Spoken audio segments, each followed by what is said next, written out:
Component of remote সেন্সিংয়ের ক্ষেত্রে আমরা প্রথমেই আসি অরবিটের প্রসঙ্গে।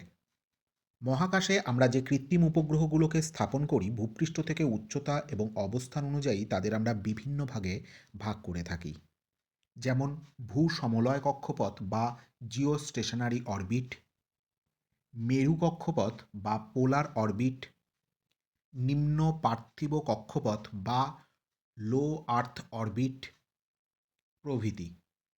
এদের মধ্যে জিওস্টেশনারি স্যাটেলাইট পৃথিবীর আবর্তনের সঙ্গে তাল মিলিয়ে 24 ঘন্টায় পৃথিবীর চারপাশে একবার ঘুরে আসে এবং এই উপগ্রহ পৃথিবীর প্রায় 50% অঞ্চলের ছবি তুলতে পারে। ভারতের ইনস্যাট এই জাতীয়ই উপগ্রহ।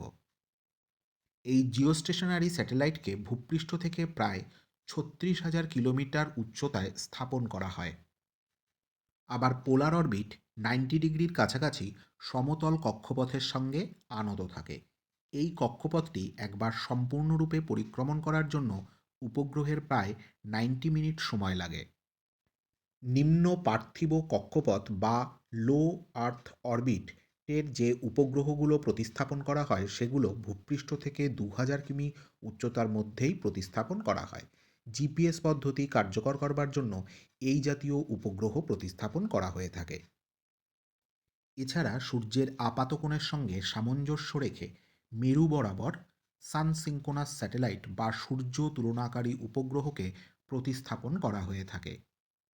এই জাতীয় উপগ্রহগুলি ভূপৃষ্ঠ থেকে 500 থেকে 850 কিলোমিটার উচ্চতায় স্থাপন করা হয় এবং এই উপগ্রহগুলি পৃথিবীর চারদিকে উত্তর থেকে দক্ষিণে আবর্তন করে। আর এসেন্ট্রিক অরবিটে প্রতিস্থাপিত উপগ্রহগুলো পৃথিবীর চারদিকে একটি উপবৃত্তাকার কক্ষপথে পরিভ্রমণ করে, তাই এদের দূরত্ব পৃথিবীর কেন্দ্র বা ফোকাস থেকে সবসময় একই রকম থাকে না। এবার আসি প্ল্যাটফর্মের প্রসঙ্গে। দূরসংবেদন ব্যবস্থায় প্রধানত 3 ধরনের প্ল্যাটফর্ম ব্যবহৃত হয়, যেমন ground base platform, airborne platform, spaceborne platform. এর মধ্যে আমি মূলত স্পেসবর্ন প্ল্যাটফর্ম নিয়েই আলোচনা করব।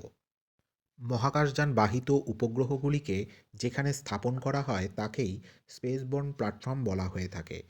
এগুলি সাধারণত ভূপৃষ্ঠ থেকে 200 থেকে 36,000 কিলোমিটার উচ্চতায় স্থাপন করা হয় এবং এর সাহায্যে পৃথিবীর বিভিন্ন অংশ থেকে তথ্য সংগ্রহ করা হয়ে থাকে। এবার আসি সেন্সারের প্রসঙ্গে। সেন্সার হলো প্রকৃতপক্ষে একটা ক্যামেরা যা কৃত্রিম উপগ্রহে রাখা থাকে। এর সাহায্যেই পৃথিবীর ছবি তোলা হয়। এটি এমন একটি যন্ত্র বা ডিভাইস যা মহাকাশ থেকে পৃথিবীর বিভিন্ন উপাদান থেকে প্রতিফলিত সূর্যরশ্মির পরিমাণ সংগ্রহ করে তার বৈশিষ্ট্য তুলে ধরতে সক্ষম। সেন্সার মূলত 2 ধরনের হয়: অ্যাক্টিভ সেন্সার বা সক্রিয় সেন্সার, নিষ্ক্রিয় সেন্সার বা প্যাসিভ সেন্সার। সক্রিয় সেন্সর বা অ্যাক্টিভ সেন্সর সূর্যরশ্মির উপর নির্ভর না করে নিজের দেহ থেকে তড়িৎচুম্বকীয় তরঙ্গ পাঠিয়ে তার প্রতিফলনের সাহায্যে ছবি সংগ্রহ করে থাকে। র্যাডার একটি অ্যাক্টিভ সেন্সরের উদাহরণ।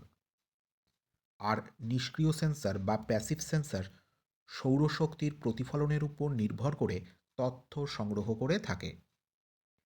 এই ভিডিওটি যদি আপনাদের ভালো লেগে থাকে তাহলে চ্যানেলটি সাবস্ক্রাইব করুন, শেয়ার করুন আর এরকম আরও অসংখ্য ভিডিওর নোটিফিকেশান পেতে বেল আইকনটি ক্লিক করুন।